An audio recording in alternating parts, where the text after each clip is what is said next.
I never shut up, but here I go.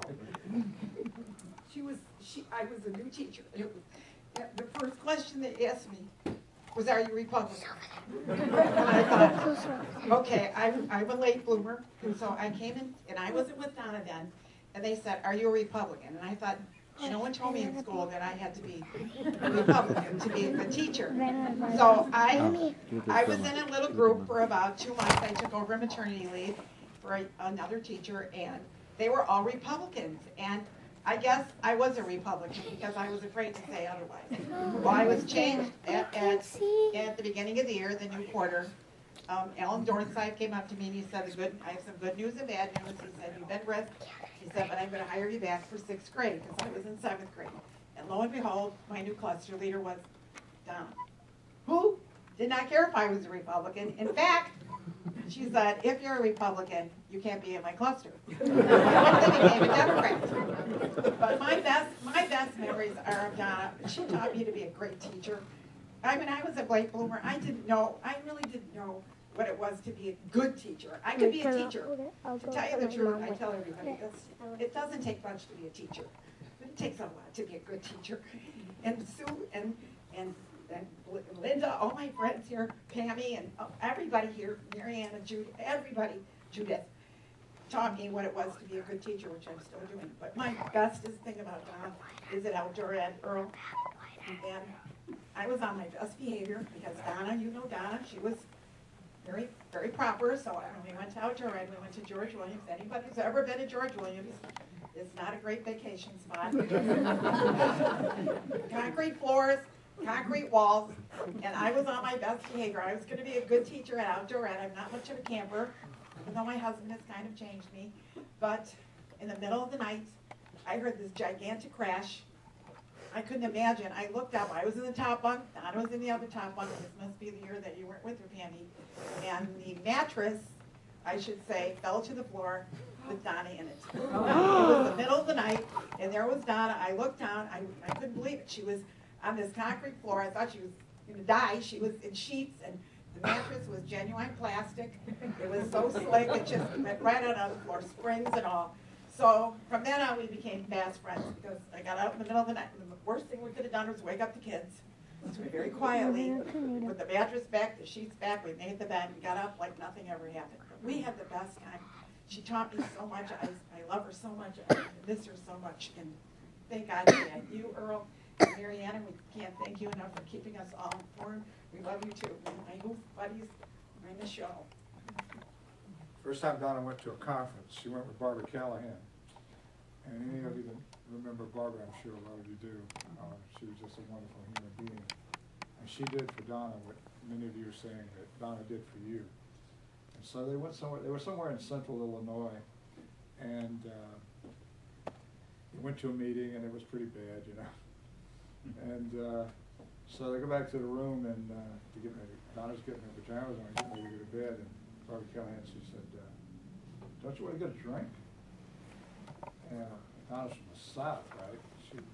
Nobody's getting ready to go. No teacher in those times was going to go out and have a drink. At least no one Donna doesn't know. Donna said, "Well, okay." And Barbara took her down, and they went to the bar, and they sat and talked about how bad it was, and all this stuff the teachers talk about. And Donna always thought that Barbara was just the most marvelous human being she ever knew. And when Barbara died, it was like losing a family member. And the same thing with Millie Pfeiffer, who Donna just absolutely loved. She lost what she considered at the time her two best friends. I'll tell you a funny story about Donna. When she got a job, she was interviewed by Oscar Huth. She had to go to his house. He was sick, and he was in his pajamas and bathrobe. And so she was interviewed in the living room by Oscar Huth in his pajamas. She says, "It's very weird." She But then the other funny thing that happened was the first faculty meeting that she went to. She came home that night. She was just illuminated. She says, "Oh my goodness, it's so different." Now she had taught 4 years in Hampton, Virginia. We had all the military kids at Langley and Fort Monroe and Hampton Roads. And she was accustomed to teaching high-powered military kids. But in the South, we tell stories and we say a lot of things by misdirection. And you have to understand the Southern coda to understand when you're getting insulted. There's so many different ways with the English language, the way it works, just by voice inflection, to change the whole meaning of the same word or phrase. And so no one would ever stand up and just come right out and boldly say exactly what was on their mind. It was a much more intricate game. So Donna exclaimed when she walked in the door, she says, "Hey, Earl, come here." She said, "Do you know what they're doing up here?" I said, "What?" She says, "The teachers are saying what they're thinking." I've never heard anything like this. You ought to hear it. Now, I was at the lab school, and of course the lab school, with a lot more pretensions, they were trying to be very erudite. So it was there they were talking about the kids' milieu, and they were really caught up on something they call cognitive dissonance. So I went home and I told Donna, I said, "Donna, I can't tell if these people are smart if they're just sweating. It doesn't seem to be going anywhere. They seem to be taking complex words and phrases to try to explain simple things, but I'll have to get back to you on that." There was a little education. The other thing, when you're a Southerner and you come up here, they think you're a hillbilly. Well, Donna has a little hillbilly in her, but from South Carolina and from Georgia. But I have no hillbilly in me. So you would go to, say, the Chicago Historical Society, and one guard was really intensely trying to persuade me that I was Irish. and I told him, I said, "Believe me, I come from the South, we know our family histories, and I'm not Irish." It was a hard, he never believed me.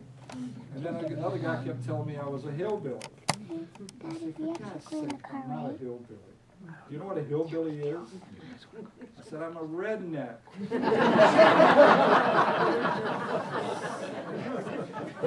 You're so stupid. I explained it to the kids, you know, the difference between a hillbilly and a redneck. And it was a long discussion. I think the most exciting day in my class was when I just explained how tobacco is processed. They were all smoking. They had no idea how it was put together. It was a day of rapture.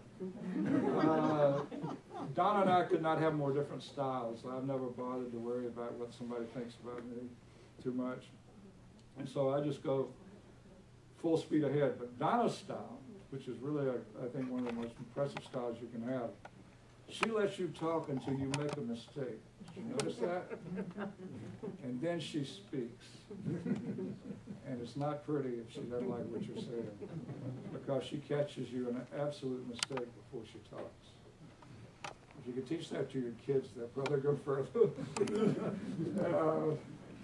They're just going straight ahead like I did. The other thing that Donna could do that I used to love was to watch her persuade you that she couldn't understand what you were saying in order to not talk about it. And she did that a lot. She would pretend that the whole subject was just so over her head there was no way she could hope to comprehend it. And she said, "Boy, we really avoided that, didn't we?" Can you imagine if he kept on going with that?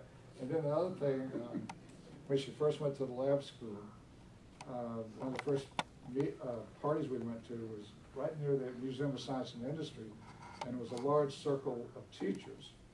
And one member of the department, his wife, was in an underground abortion group. She died, and her obituaries had all about her period, her time of doing that before abortion was legalized. And she was breastfeeding her child in the circle of about 27 people. And we get in the car, and Donna's quiet for a few minutes. She said, "You know what? We're living in a very different place. This is going to take some time." Don't say anything about this to my dad or my mother. And when the '67 riot took place, or was it '68? Mother called me and asked me where was I. I said, "I'm not there, Mother." And then it was hard to explain to people in the South what Chicago was like. In fact, one time we were in a barbecue place in the South, and there was a woman who had a head of hair that was really magnificent. And she asked us the question. She said, "What's the difference in living up there and living down here?" And Donna told her, she says, "Well, honey, up there, don't nobody ask you who's your daddy." And the woman said, "You know, I think I'd like it." Somebody else have something else they want to tell about Donna? How about a camp story or two? Nobody even mentioned Rose West. I'm really surprised.